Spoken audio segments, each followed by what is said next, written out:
Good evening. My name is Abby Spilka, and I'm the Associate Director of the Museum of Jewish Heritage, a living memorial to the Holocaust.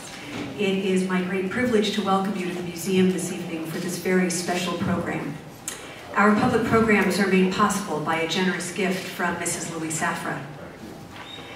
When the Director of Public Programs, Gabe Sanders, began to discuss doing a program on this date about the relationship between Battery Park City and the World Trade Center site, I have to admit that I was a bit uncomfortable.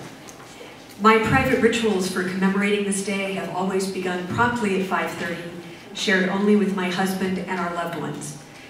These rituals usually involve some bit of alcohol, watching the tribute in light appear in the night sky atop the Battery Park garage, and sitting on park benches along West Street calling our loved ones. I wasn't sure, frankly, that I could share this evening with strangers, but in talking with downtown colleagues, it became clear that there were very few observances today. And with that in mind, I became grateful that tonight provided an opportunity for us all to be together.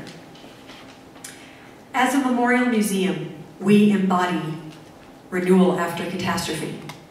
It is our reason for being.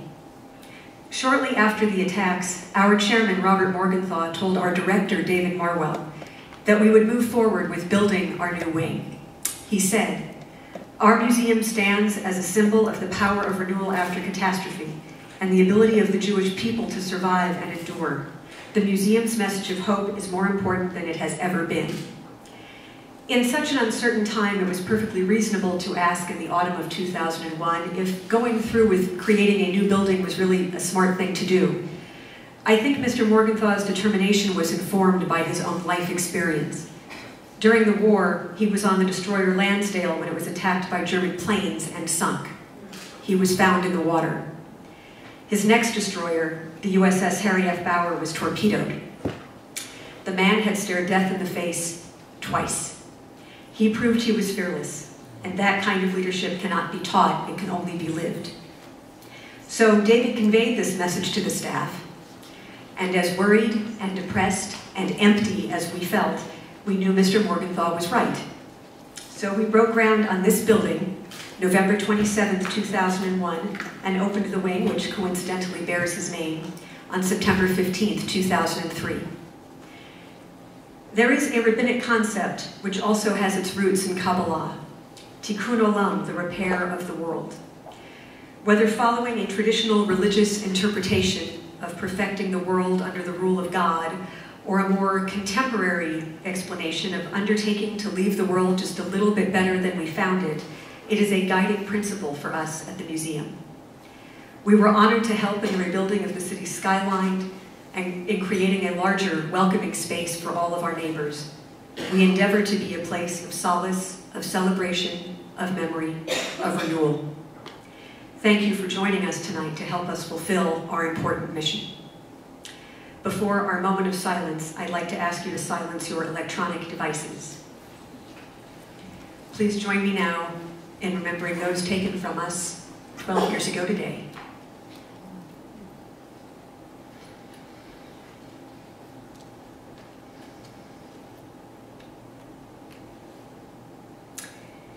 I would now like to introduce our moderator for the evening, who I can almost see over the podium.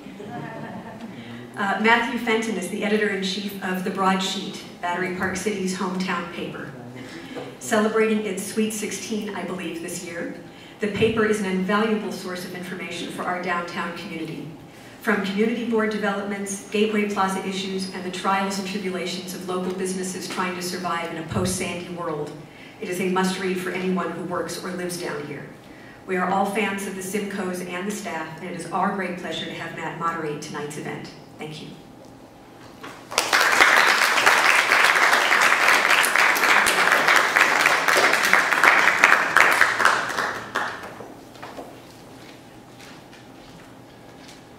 Good evening.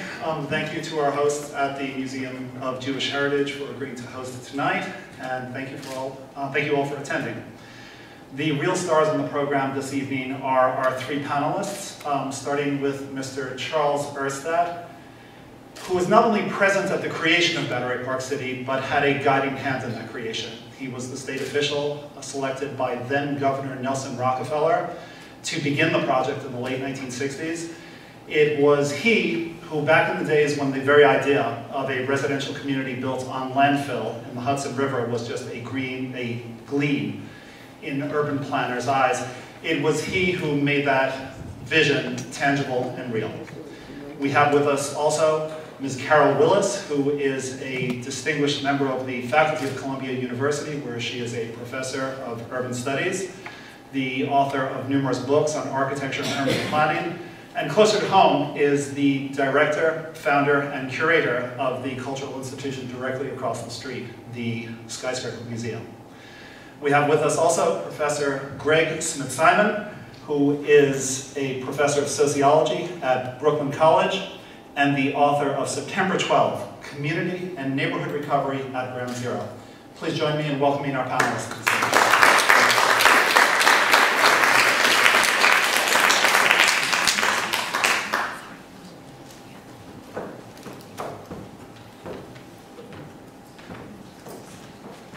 Wherever you want, please. Wherever you want.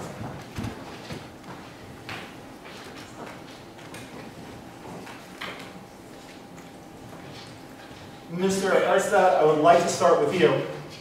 The first and most literal connection between the World Trade Center and Battery Park City is the story that we have all heard over and over again, that Battery Park City is built on landfill excavated from the foundations of the World Trade Center. Is that true or false or someplace in between? It's my favorite urban myth. A little 20 acres came from the World Trade Center. It was surrounded by caissons 60 feet in diameter made of Larson steel sheeting filled with sand. The agreement between the authority and the World Trade Center was that they wouldn't put anything in that fill larger than a cubic foot.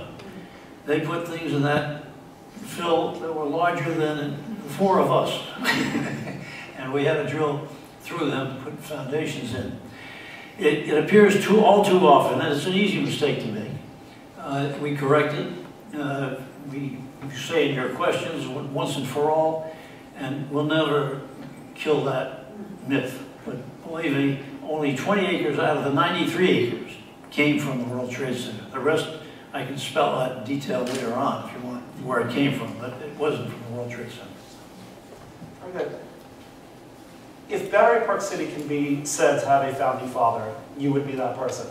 What aspect of this project are you proudest of? Well, I guess twofold. People first. We embarked on this idea. I say we, it had a long history before I got there, to put people where they want to be. They want to be near their work.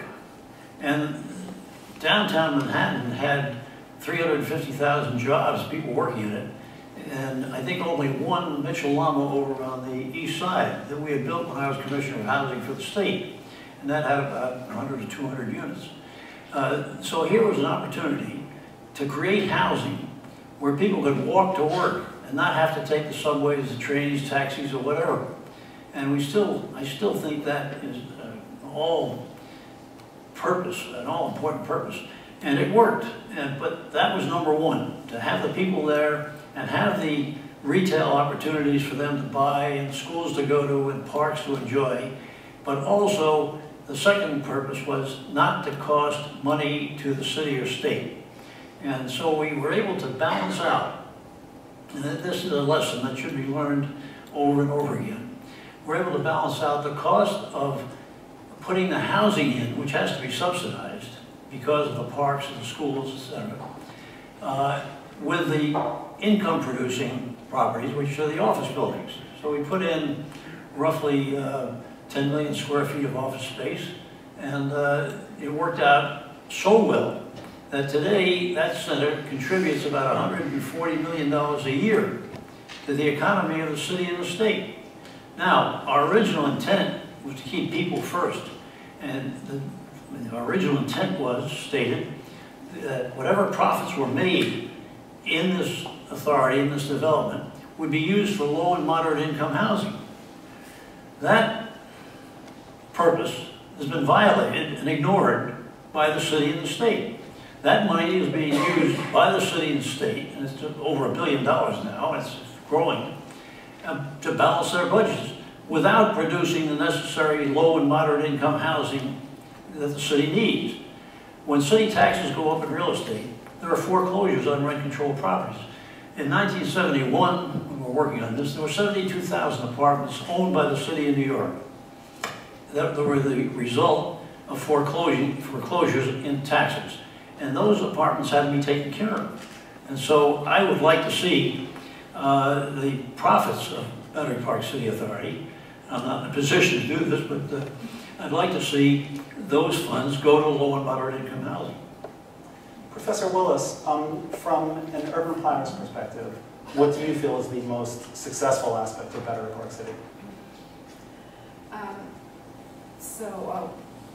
Charlie's kind of the Old Testament of Battery Park City in a way. So I'll take a more detached historical view, but nevertheless, I've occupied the Skyscraper Museum across the street. I hope you'll all visit there soon, for almost 10 years. And actually, I have to say that the greatest legacy for me personally was that we received free space for the museum as part of the general policy of Battery Park City to include a public amenity in each one of the development projects. So we were partnered in from the very beginning with our developer who won the RFP. And lo and behold, for 67 years, renewable, we have free space, or $1 for that amount of time. So I think one of the great legacies of the original organization and master plan of Battery Park City is making sure that there was this aspect of public good factored into each individual developer's deal with the authority. Can you reflect for us on how that master plan evolved and changed over time? Because there were many, many radically different versions of it, most of which bear no resemblance to the streets that we walk on today. Right, well, yes, many phases, including from the urban history design perspective, the very first ones, the Harrison and Abramowitz block housing that looked like a German Siedlungen with extreme modernist slabs. And then there was a megastructure with a kind of pyramidal form that seemed to be all kind of mountain terraces. But I think what's of interest is how every moment in architecture and urban planning reflects a certain set of values. And in a sense, Battery Park City came about at a time when extreme modernism was being questioned, when the rise of Jane Jacobs as an urban theorist is the wrong word for Jane Jacobs, the observer and participant observer, was taking hold in schools and in planning circles. So the idea of the master plan, which was continuously adapted in Battery Park City from the south neighborhood to the north neighborhood. There were revised guidelines. The north neighborhood began to take over the character of Tribeca, whereas the very first Cooper Robertson plan, or Cooper-Urstadt plan, was to take all the little quotations from the best parts of New York, whether it's the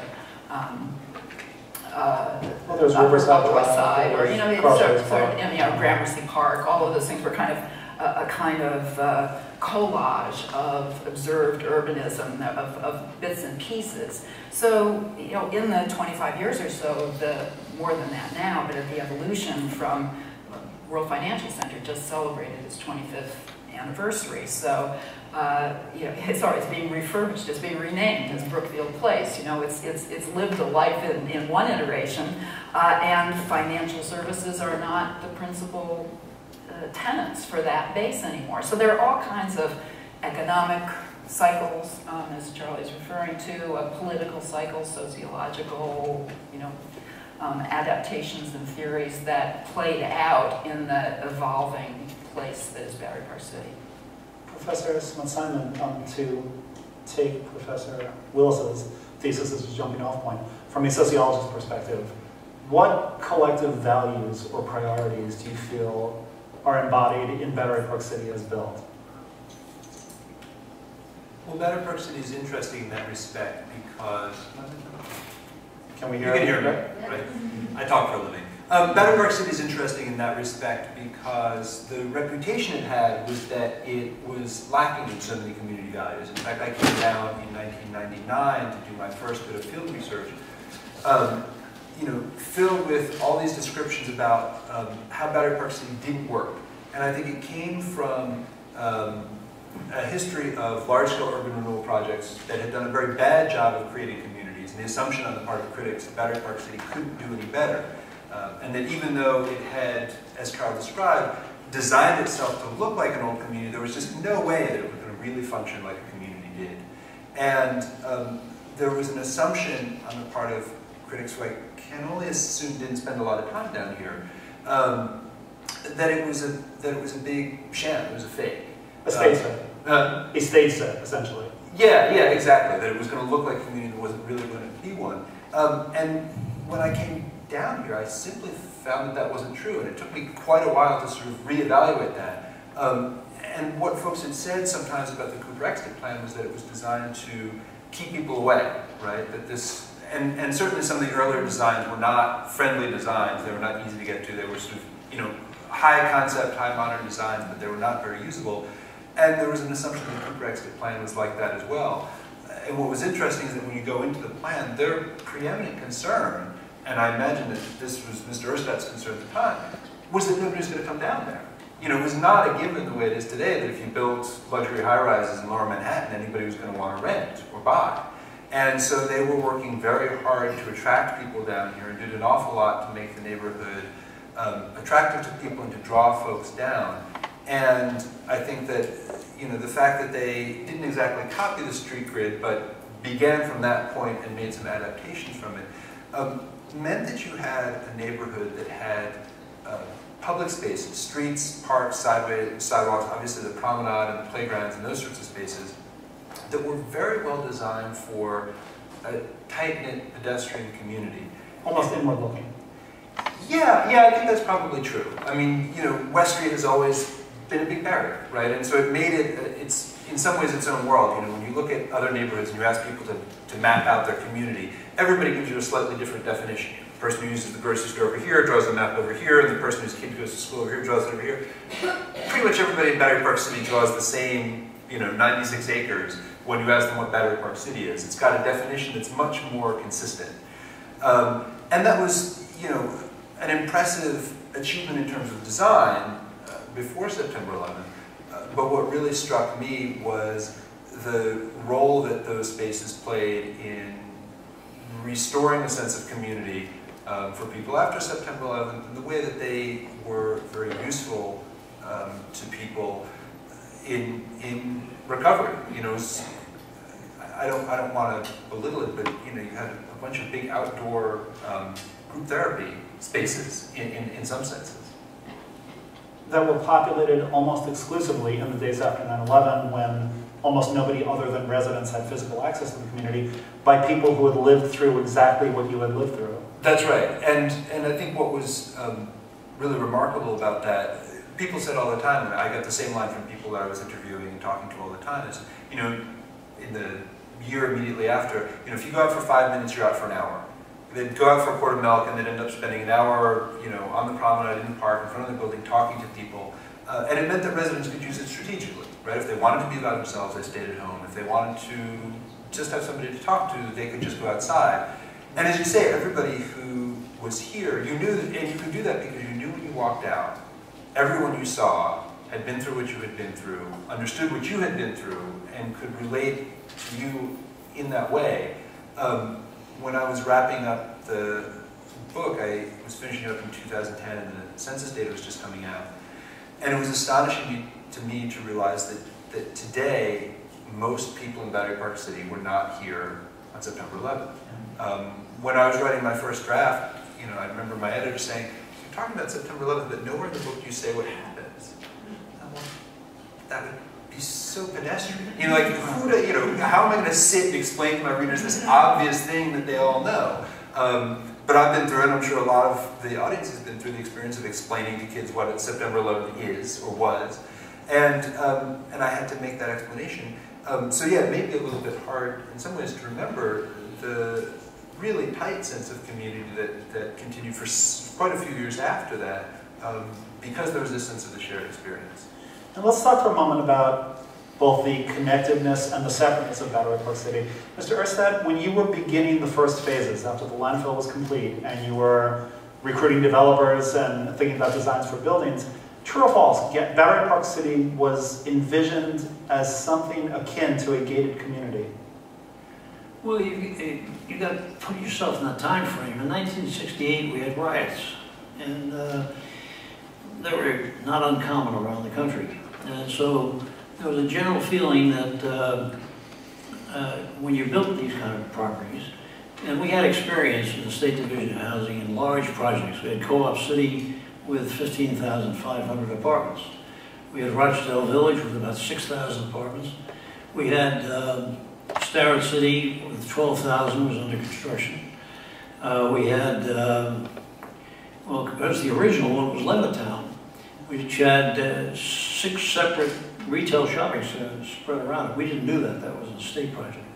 But our philosophy at the New York State Division of Housing, of which we were as chairman, our commissioner, was to have large projects because the overhead used in a large project was the same amount of overhead it would take to put up 100 apartments or 200 apartments. So we embarked on large projects. Now, in answer to your question, what did we envision at that time?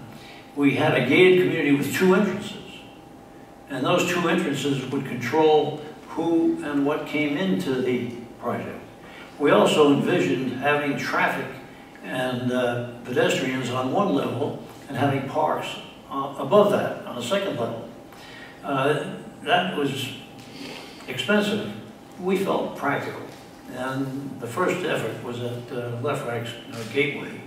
And I think they've eventually abandoned that idea. But it was part of the planning of the 3 architects, Philip Johnson, Wally Harrison, and the one from the city.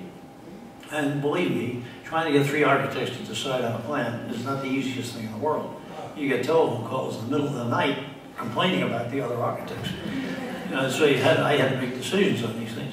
And we came up with a master plan as a gated community, if you will. It changed, it evolved after that to a part of Lower Manhattan. After my term ran out at the end of 87, at the end of 78, excuse me. And it was changing. So today, it's really a part of Lower Manhattan with bridges entering across to Manhattan. And it has New York City police, fire, and sanitation. And so it really is a part of Lower Manhattan as opposed to being a gated community. And Professor Willis, can you reflect for us on the adaptability of the design or the plan that was originally conceived as something like a gated community with just a few choke points for access that has evolved or was implemented in a very different way, that now strives almost self-consciously to forge connective tissue with the surrounding city? Well, I take the point about a gated community, and I take your point about the context of the times, and of course crime was one of the principal concerns throughout. It wasn't just a fiscal crisis, but it was the general decline of the urban and social fabric of New York during those years. So it's not surprising that if you were trying to sell affordable housing, that this would be a concern for the people who were going to move there, especially when an area was as abandoned in the darkness of the night as an area on the west side of Manhattan, away from the financial ghetto that closes down at 3:30 or 5 o'clock or 6 o'clock, and then it's a depopulated zone. So, but I think the thing that is so obvious still today when you look at Battery Park City, the way it's cut off from the rest of downtown New York, is West Street. There's a 6-lane highway. There's really kind of 6 lanes on both sides of the highway, and you have to. And this is in urban planning terms. We were talking at the beginning about Jane Jacobs versus Kevin Lynch in The Image of the City, where you read in the kind of from the 30,000-foot level what is a master plan, And the highway that cuts off Battery Park City makes it a thing apart. And anybody knows that who decides whether to cross a grade. I always cross a grade. I don't think most people don't go up over the bridge. I don't know, maybe if you've got little kids, but I see strollers going across the highway all the time. New Yorkers are always in a rush. So, there is no solvable, there's no urban planning solution for West Street. And so, what was your question? We started with, as Battery Park City was being built, we started with a design that envisioned just a few choke points, maybe with guards to keep people who didn't live here out. We have evolved from that same plan into a street grid that is almost gravitationally, magnetically being pulled toward the city, is looking for more connections to the city. Well, I think it is, but I think it will always be frustrated by West Street, but I don't agree with the premise that it was a gated community from the beginning. I understand the Gateway Plaza that it was. Well, not as built, but I think some of the plans envision. I simply don't agree. The connective tissue, and planning is a long-term vision. So whether it's 25 years, which is at least in place now, but we have supposedly the West Side Highway was supposed to be a depressed highway, and that didn't work out very well. And now we've almost got Hudson River Park as a continuous line that connects the whole waterfront. Well, we're built on the former piles of the piers, the finger piers along the west side. So the reason that Battery Park City is not disconnected from the rest of New York is the continuous green line of parks that circle all of Lower Manhattan, now almost successfully go up the east side, and have been tremendously damaged by Hurricane Sandy and those plans. But the glory of Battery Park City is that parks are the connective tissue, not city to city. Now, Professor Smith-Simon, can you reflect from a sociologist's perspective about how public spaces here, both before and after 9/11, fostered the sense of community that you studied when you were doing the ethnography down here? Well, I think that it built off of some of the features that we've been talking about, right? We have a neighborhood where everybody agrees on the definition that is set apart somewhat, that's really too far to easily get for a long time to get to other neighboring parks. If you had kids, if you wanted to go out, you were going to be in these parks. They work quite well, and people also took a very proprietary interest, I think, in the parks. I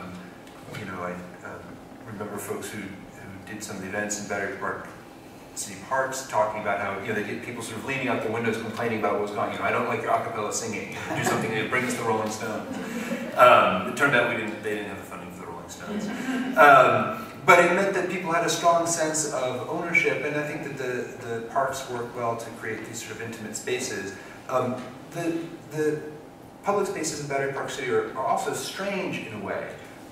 They're not legally or financially like other public spaces in the city. The most obvious example is that the parks aren't funded like city parks. They get, what would be Battery Park City's tax money to do with as they want, and then that, and what they don't use essentially goes to the rest of the city, and so they're very well funded and well supplied parks. But even a place like the Winter Garden, those sorts of mall spaces in the city are often bonus plazas, like Zuccotti Park. And as we've learned in Occupy, these bonus plazas have a lot of requirements about public access and allowing people to remain. The Winter Garden isn't part of that, right? It's state land, it's not regulated by the zoning regulations that give us these bonus plazas, and so it's not technically required to be as public and open as it was in the past. I remember talking to a security guard in the Winter Garden Mall years ago, and he said, well, yeah, if people with carriages come and want to sit here, that's fine, but if a homeless person comes here, I send them on their way. He made this sort of sweeping gesture. Well, in most of the city, there's no sweeping allowed. And while on the one hand, that I think gave a sense of continuity, of homogeneity, of community, it did so at the expense of a connection to the larger city. I think that when I talked to residents, there was always a tension in that the spaces they used gave them a real strong sense of community, but as some very astute observers of community noted, is, we talk about community like it's only a good thing.